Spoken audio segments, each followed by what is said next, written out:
Okay. All right. So, Jacqui, it's finally nice to meet you in somewhat person. I guess over Zoom is as close as we're going to get for now. So, Jacqui, who are you? What do you do? Hi, how you going? Good. um, that's good. Yeah, I'm Jackie. I live in Australia, and I guess you would say I'm probably a bit of a serial entrepreneur. And I've been self-employed now for about 19 years, and I started 4 businesses from scratch. Okay.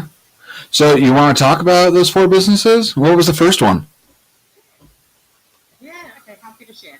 Okay, so I guess I always wanted to be self-employed. It was a little passion of mine. I knew that from a really young age. I wanted to do that. So the very first business I started was actually an event and wedding business, and it was just at the time when all the wedding styling was just taking off, and I created that business 19 years ago, and it was just when chair covers and all the theming became really, really popular, and so basically it started out in the front bedroom of our house, and we quickly outgrew that front bedroom, and we ended up actually buying a building to house the business. And I ended up with 2 warehouses. And at one point, we were the biggest event business in the region. And we used to do 15, on our busiest time, we would do 15 weddings on a weekend. But we wouldn't tell people how busy we were because we were afraid if brides knew if they couldn't book us. So we used to just say, oh, yeah, we've got a couple of weddings on. That's it. Yeah, yeah. Wow. So, you expanded pretty quickly. What was the time period in that? So can you repeat that back to me? So, you expanded, your business grew pretty quickly. Like from the time you started in your living room to the warehouses, how long did that take? It took about 2 years, so I guess that is probably pretty reasonably quick, considering we started out from home. And we had to buy a lot of stock. So we ended up importing our own stock from China. We ended up getting, we used to get put chair covers that go over the chairs. We ended up getting our own patterns made, and so basically we went to Hong Kong and we actually had all of our own chair covers made. Oh, wow. Mm. That is really cool. That's way, yeah, and Yeah. 2 years is pretty quick, especially starting from your living room. So, why did you choose the wedding event business? Like, what did you have a passion for it? Did you just see a need for it? What's the reason? Yeah. Okay, so pretty much it's a combination of my skills and then my then current my husband at the time, his skills as well. And basically, I've got a background of a master's of fine arts, so I'm reasonably creative. And then I also was working in hospitality. So and my ex-husband was working in hospitality at the time. So basically, it was a combination of the creativity with the hospitality, and that's why this event business just flourished and took off because I was really creative and it was a really physical job. I loved doing it, but we used to joke that you don't need to go to the gym when you work in the event industry. It's hard, really hard industry. I bet. I worked for a banquet company back in my hometown when I was a teenager, and just breaking down the tables and setting up alone. As a teenager, I was worn out. So there's a lot of crazy hours, and so that's pretty cool. So there's one business in the books. What's your next one you want to talk about? So, sorry, I've got a bit of bad line. Can you repeat that back to me? There was one business down in the books. What's your next business you want to talk about? Okay, sure. So, about 11 years ago, then I also started a serviced office business. So most people, they're not really familiar with what a serviced office business is, and basically that is where I rent out rooms to other businesses and we act as their receptionist. So it's a really great cost-saving way for a small business to actually have, it looks like you've got their own receptionist, it looks like you've got people answering the phone in their name, but they share the costs of that receptionist with, for instance, in my case, with 12 other officers in our building. So we've got software that we use so we can actually answer the phone in their business name. We take messages for them, we email them the messages, and we SMS the messages to the people. Oh wow, that's actually a really good idea. I like that. I like that. Just in my hometown, we're pretty small. We only have about 30,000 people in the city limits, and then it's about 45 in the mountains altogether. It's small. And then recently, with just some real estate entrepreneurs brought was this co-working space, and it's basically the same idea. Okay, I figured you knew about it since I've never heard of those things before, and especially in Montana, we're about 50 years behind everyone. So but I like that idea. So what's your next business? Okay. In my next business, I actually started a medical centre. Okay. Yeah. So basically, my family had some vacant space where there used to be a medical centre in their premises, and their doctors moved out. So we decided to get some more doctors in to support the existing surrounding businesses that were getting our property. So we had some chemists there, we had other sort of allied health professionals, and the doctor's surgery was really the linchpin of the complex. So we started a medical centre, but that was probably my biggest hurdle, my biggest challenge, because that medical centre ended up going into liquidation because of our funding falling over, and that was probably one of the darkest periods of my life. It was really quite a challenge, and I actually learned a hell of a lot going through that process. And at the time, I felt like a complete failure, and I'd let lots of people down. But now I realise it's my biggest strength now, because I've actually been through like a fire pretty much, and I've come out the other side, and I now have so much more knowledge and wisdom to give to other people who may also be in business, and I have a lot more confidence now, actually having gone through that process. So when that business went into liquidation, how did you cope with that?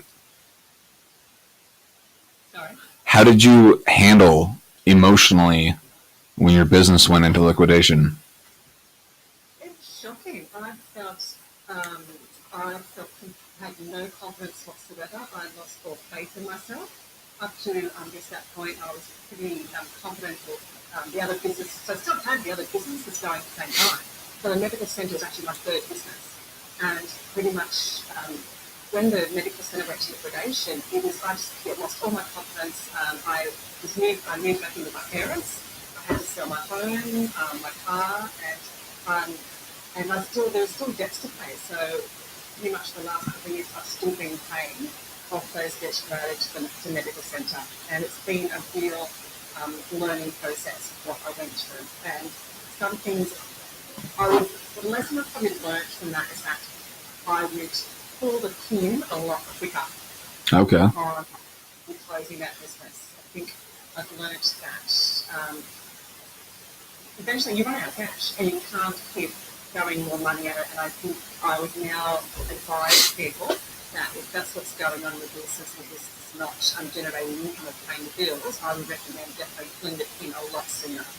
Yeah, cash is your oxygen, and when you run out, you die. It's kind of hard to pay your employees and buy anything when you don't have anything to buy it with. So that's too bad. So what's the last business you want to talk about? Your fourth and final. Maybe not final, but Well, now pretty much I've created an online business as well. So that's my fourth business, and I really had to start the online business to generate some money to pay for the bills incurred at the medical centre.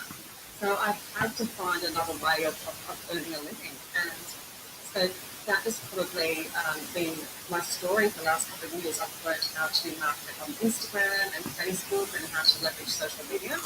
And now I've built up enough skills now that I generate an income from it, and I now mentor other people and share with them how they too can create an income online and how they can work online.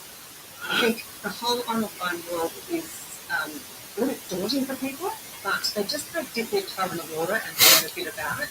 And there's so much more flexibility when it comes to creating an online business. And I far prefer an online business to a bricks and mortar business. There's less overheads. You can earn while you're traveling. You can work from anywhere, and basically the sky's the limit. You're not limited to your 9 to 5. So you can just take your own working hours, and there are thousands of products that you can use to promote online. It's a huge world out there, and a real eye opener for those that want to learn how to do this. Yeah. So do you sell products online, or do you just mainly focus on the social media marketing side of that? Okay, there's lots of different ways you can actually make money online. There's probably about 12 sort of three paths you can take. So basically, I do mostly the affiliate marketing side of social media. So basically what that means is that I have an affiliate link, and when someone buys a product from me, I earn a commission from that. So pretty much I'm just the mouthpiece for a product, and I will share a product that I'm really passionate about. And when people buy from me, then I earn a commission. You can become an influencer, and you can score freebies, free trips around the world. You can get products to use, so you can promote on your Instagram feed, on your Facebook feed. You can become a blogger, and then make your blog, or a blogger, a video blogger now. You can do that. Gosh, there's so many different ways. You can become a social media agency. So basically, you can become, you do Facebook ads or social media marketing for other people. And once again, you can do this from anywhere. So all you need is a bit of Wi-Fi and a laptop, and you're good to go. You're good to go. So what's your favorite part about the social media marketing, or just the social media business in general? Like, what, at all those things that you just talked about, what's one that you mainly focus on yourself? So what do I do? Yeah, with the social media. Like, what's... Yeah. So pretty much I focus on Instagram and Facebook, but Instagram is the main way that I generate my income. And what you need to do is that you just need to build up, a social media profile. You need to build up your accounts. And when people know, like, and trust you, they're far more likely to actually purchase from you. So I think a lot of people have the misconception that they're going to start this online business and they're going to start earning money straight away. It doesn't happen like that, although in some people's case it can happen like that. Yeah, some people do win the lottery, so... Yes, and if that happens for them, that's fantastic. But in most people's cases, it normally takes a couple of months to actually build up the skills, because there's lots of moving parts to this online business. So pretty much Instagram to me is basically where I share my story. And one of the things I learned is that when I first started out is that I was too afraid to share my story, and it's probably because of what I went through with a medical centre. I felt like such a failure. So I made the mistake of not being vulnerable online and not sharing my story. But as soon as I started to share more about me and my life and my journey and what I've learned, and then I found that I attracted those people who wanted to work with me. And that was probably one of the biggest lessons that I've learned when working online, is that you need to connect with your audience, and you need to share more about them. I don't share everything. I certainly don't do that, but I certainly share the journey that I've been on for the last couple of years about losing money everything I had and having to start all over again from my mid to late 40s. Yeah. That's really my main focus about this podcast, is getting people to open up and be vulnerable and share your struggles. Like, we all, like, in one form or another, we all deal with struggles, either if it's depression, other mental illnesses, eating disorders, alcohol, drug addiction, whatever it is. We all deal with struggles, and especially if you're an entrepreneur, and you don't know if you're going to be able to make payroll, that is a stress just in itself. So I love that, you want to get open and, you want to talk about those things. So what in your own personal struggles, do you have anything that, like, you want to talk about? Anything you don't want to talk about? Because those are always the best conversations. But I know, everyone has their own. So, what do you want to? What's something that you struggle with personally? Look, I think I struggled with initially getting a real work-life balance. That was really hard for me, especially when I first started many years ago when I self-employed because I had two small children.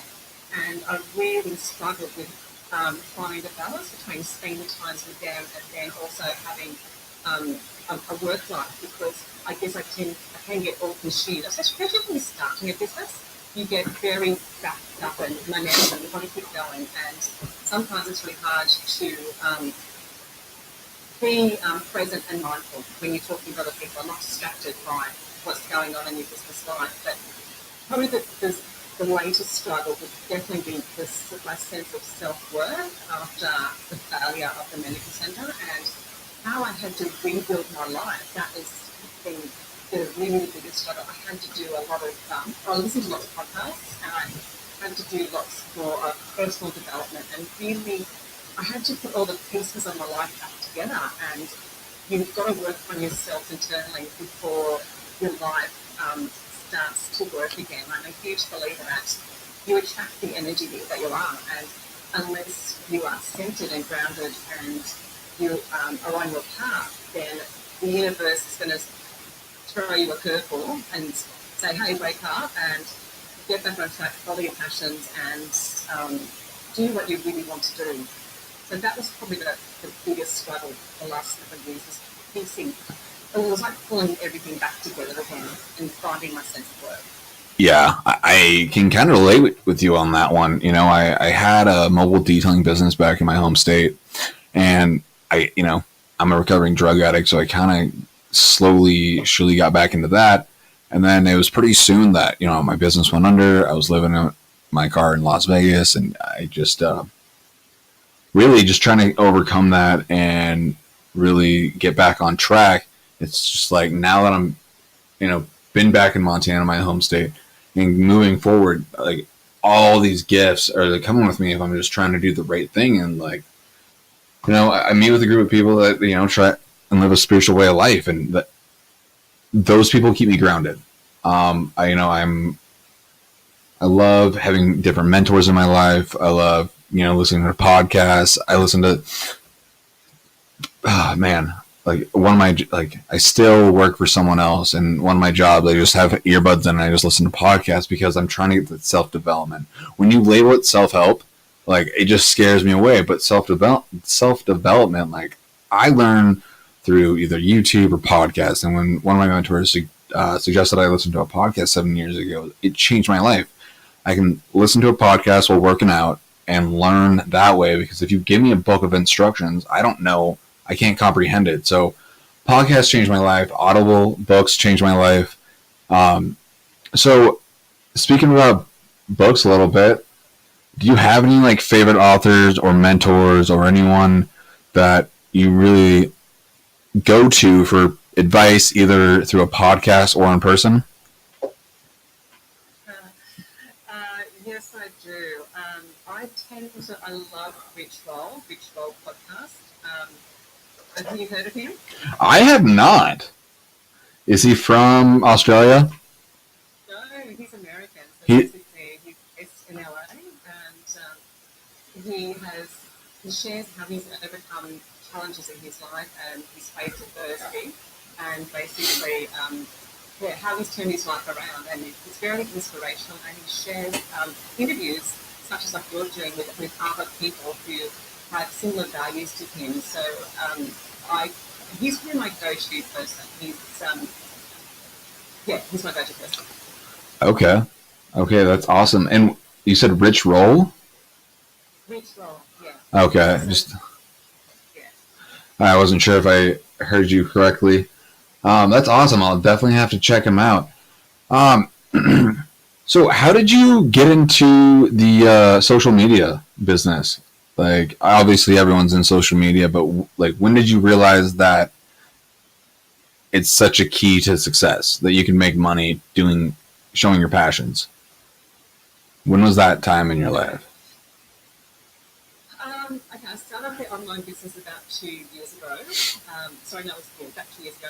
But it took me a couple months to find my place in the industry because the online business is full of the laptop lifestyle and the people wanting to travel the world.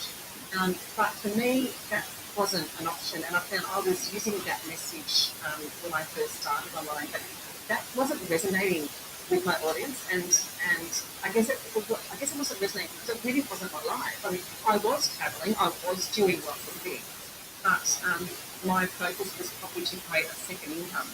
So it really was probably 12 months ago that my vision changed.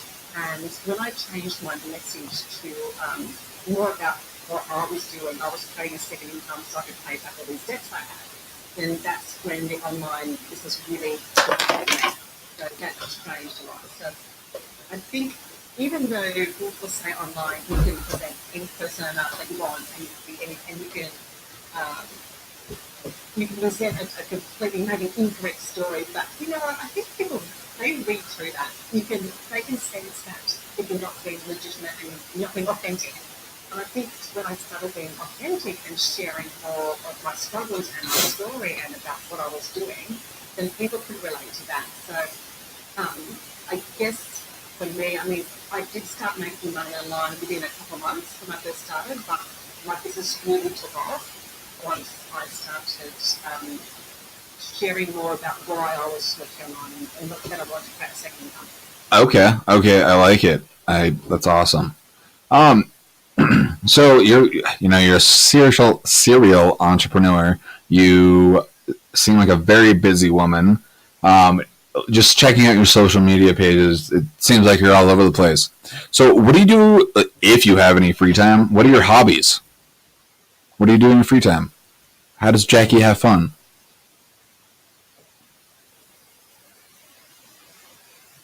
Sorry, Robert, you stopped out there. Can you repeat that for me, please? Oh, okay.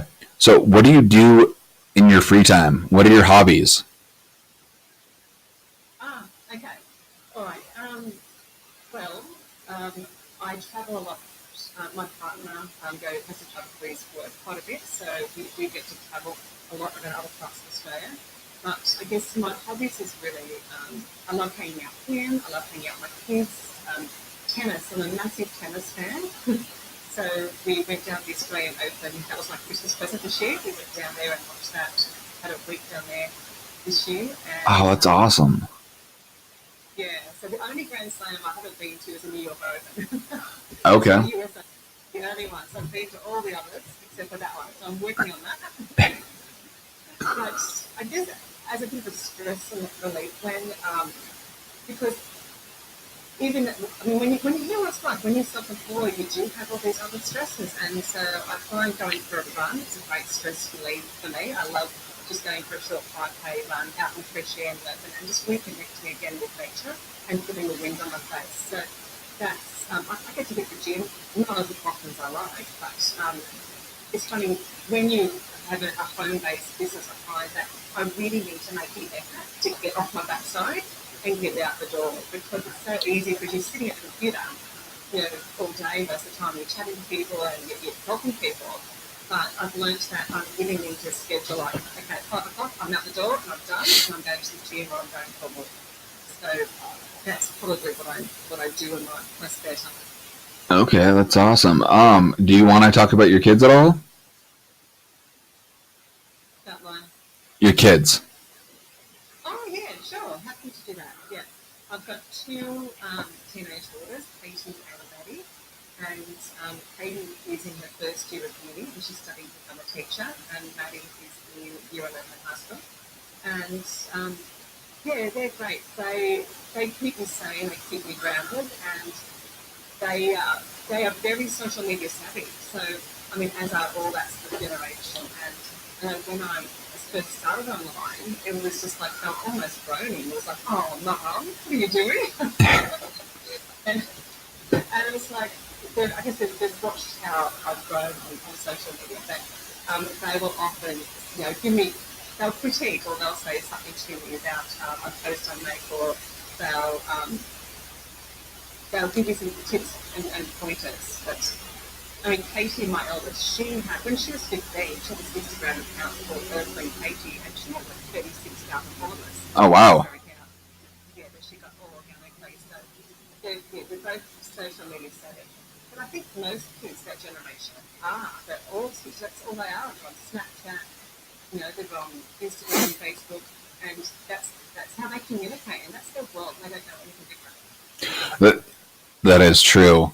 It just seeing kids in high school and all they don't even text each other. They're just on Snapchat. And when texting came out for me, I was like in high school, and it just like it blew my mind. So like now seeing like how many platforms there are in the communication, and like you're in Australia right now, and I'm in the United States, and we're talking basically face to face right now, and that's just where technology has grown and how the internet has just expanded all these doors and these opportunities. And like TV, it's dead. It's going to be dead. I can't believe the radio is still going on. I was talking to a salesman for the radio company in town the other day, and I was like, how are you even making a living, like with podcasts and YouTube and all this stuff? Like, why do people even want to advertise on there when they can just do it on social media for a penny of the dollar? It doesn't make sense. But again, Montana's 50 years behind, so we don't ride our horses to school, but it's pretty much that. So, I agree with you completely on that. yeah. So I agree with you about what you say about traditional forms of marketing, the newspaper and TV. They really are dead end, and I use social media, and that's how you get your word out there. Yeah. Yeah. Everyone is on Facebook or Instagram. Everyone. And then through the algorithm, through Twitter, when you hashtag something, whoever's following that hashtag can potentially see that. And if a lot of people see that and like it, then the algorithm makes it so it just shows up in everybody's faces. And just by adding a hashtag, and a hashtag is free. So it's pretty cool. Like, I don't even know how I came across you. I think I just hashtag like entrepreneur, and then you kept showing up on my news feed, and then now all of a sudden where I'm interviewing you for my podcast is like just simply as that what a hashtag can do. And then because of a hashtag, now I got a new friend, and now we're this is what America. Well, a little bit of what America looks like. Have you ever came to the States?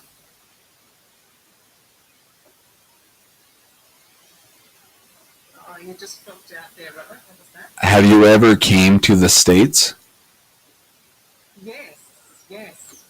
When I was 16, I was playing tennis, and so I came on a 3-week trip to LA, and then I went backpacking actually when I was in my early 20s. I spent 6 months in the States. I had 3 months working at summer camp down in Texas.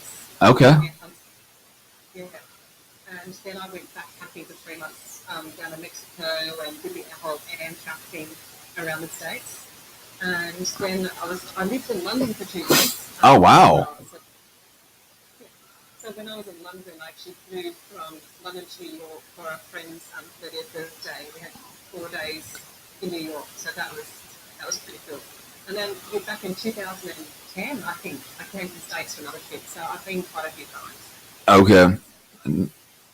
That's awesome. Do you connect with anyone on a business level over here?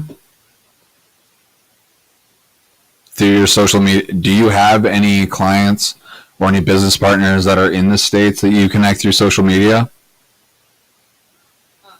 Yeah, the majority of my clients are in the United States. Oh, really? So, yeah. So I think when people say you work online, they don't really understand what it means. And basically, you're connecting with people on a global scale. And basically, when you have an affiliate link or you, like you said, work as an influencer, you're able to create a global business. And that can be really hard for some people to get their head around, is that with Zoom, like how we're connecting now, you are able to chat to anyone in the world that has a Wi-Fi connection. And that is what's so exciting about creating an online business is that you can work like this and you can connect with you, Ava, Montana, and you can work with people in Canada and England. It's absolutely incredible. And when people get their head around it and their eyes sort of pop open about the possibilities of sort of income and the business you can create when you have an online business. Okay, that's really cool. That's really cool. Would you say that, like, from your experience in the United States to your experience in Australia, is the is there a cultural differences between the United States how they do business and how Australians do business? Funny, I was having a conversation with someone last week about this. He's in the States, and in certain parts of the States, I think there is definitely a cultural difference. Um, but I think generally we are a lot similar. But yeah, I was having a conversation with someone about, I guess, I think it was like morals and standards, and I was trying to explain the Australian culture that we sort of come from a culture of convicts. So we have this attitude that we like basically a stuck you know, we sort of have a healthy I'm not going to say healthy disrespect, but when someone's in a position of authority, we will certainly like to challenge. Okay, I love it. I love it. Uh, Yeah. okay, okay. I think Americans may have some pockets of America certainly have some more subdued attitudes towards um, that. They would not challenge authority, I don't think. Yeah. Just from my experience and just observing people in my community itself, the ones that just in the culture for the United States is what I mean. Like they're not very smart. And the ones who are smart enough to challenge the authority, well, they're not getting caught, and I just don't see them. So it just, but I can see. I'm not calling Australians stupid by any means, and I hope I'm coming clear that I'm not saying that at all. So please don't misunderstand that, especially in the bad connection. It's just the culture differences. So that I think we're pretty similar, though. I mean, I guess we're influenced by American TV shows. We have so many American influences, and we follow your political story about what Trump and what your different political parties are doing. So we actually do get a lot of that information here as well, especially now with Facebook. Like, you've got American friends and they're sharing their opinions, and people, news just travels so much quicker these days compared to what it used to. And yes, it's probably easy to connect with your tribe, no matter where you are in the world, because you can connect with other people who are like you. yeah, exactly. Especially through the Facebook groups. If you like knitting, or if you like lifting, or if you like skiing, you can connect with those people and then have these conversations and just instantly connect because you guys obviously took the time to add yourself to this group, so you want to talk to the people and learn about them. It's honestly, it blows my mind when you really like think about it, what the tools of Facebook is doing and the internet alone. It's pretty significant.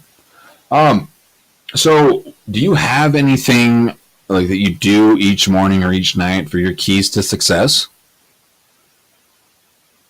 Any keys for success? Yes. What are your morning habits? Consistency.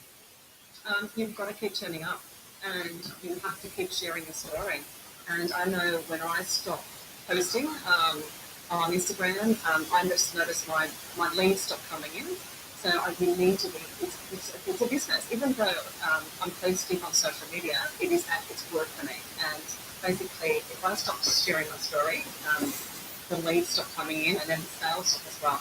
So I really highly recommend that you stay consistent.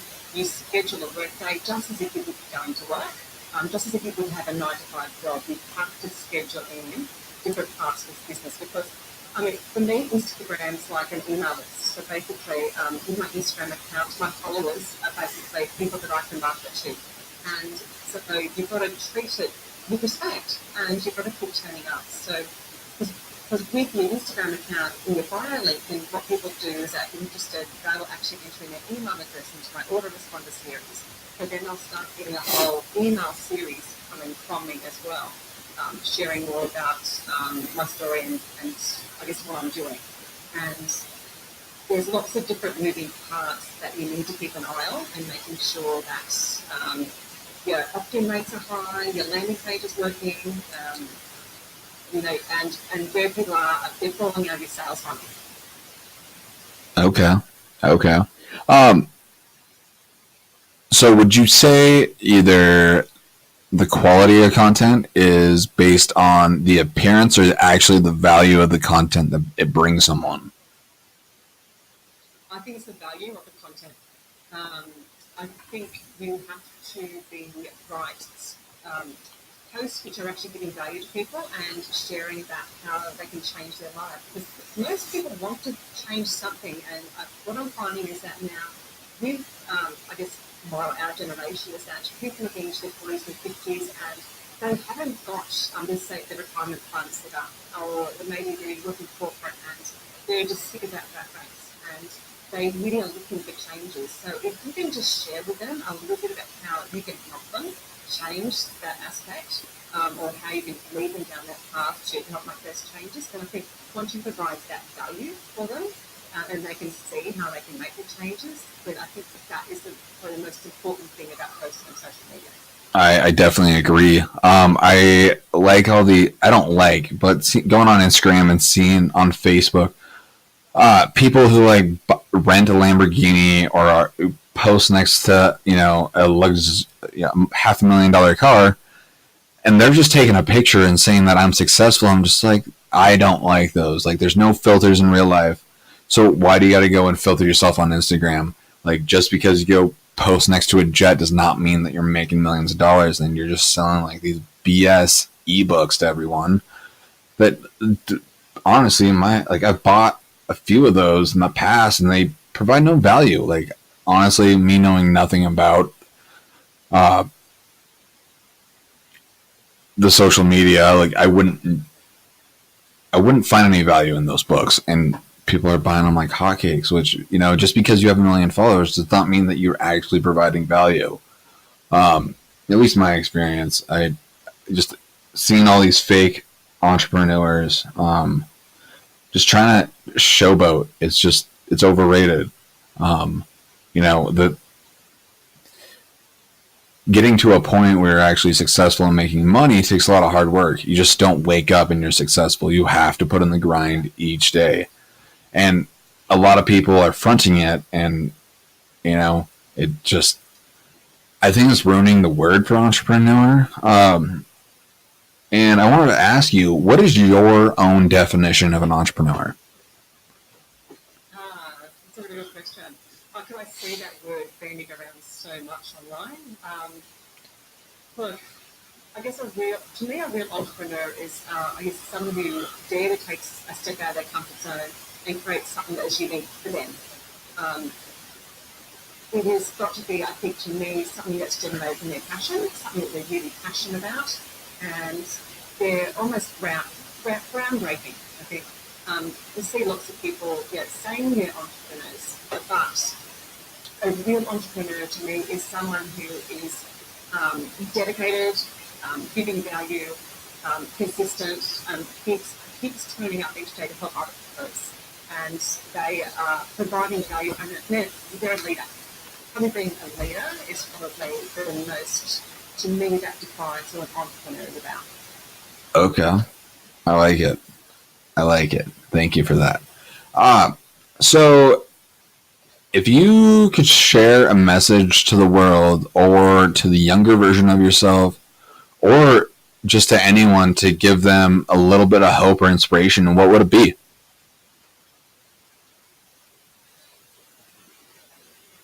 Very good question. I would say follow your path, follow your dreams. Don't let anyone else steal your dreams. They are your dreams for a reason, and you've got to do what's right for you, and you've got to do what resonates with you in your heart and your soul, and what makes you happy and what works for you. I think a lot of the time when we're going down a certain path that doesn't feel right, there's a reason why it doesn't feel right. It's because you're not on your true path. And I think once you step back and have a good think about the path that you're potentially taking, and then you find something that makes you feel great about yourself and makes you feel happy, then follow that direction, because that's where you're meant to be and that's what you need to do. Don't let anyone else tell you that you can't achieve what you want to do, because you can. You just need to keep taking step by step each day towards those goals. I like that.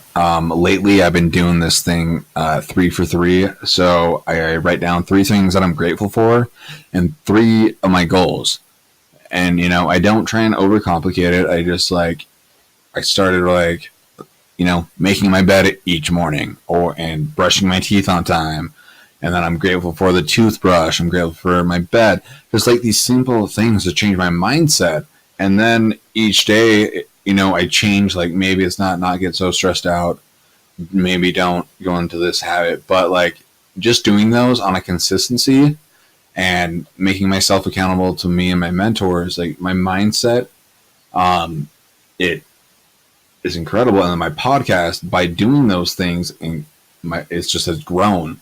So not only is it changing for me, but it's also changing for my viewers also. And I'm trying to get people on this accountability challenge, but it looks like nobody on Instagram is following it. I'm trying to get people to do the same thing I am, but maybe it will catch on.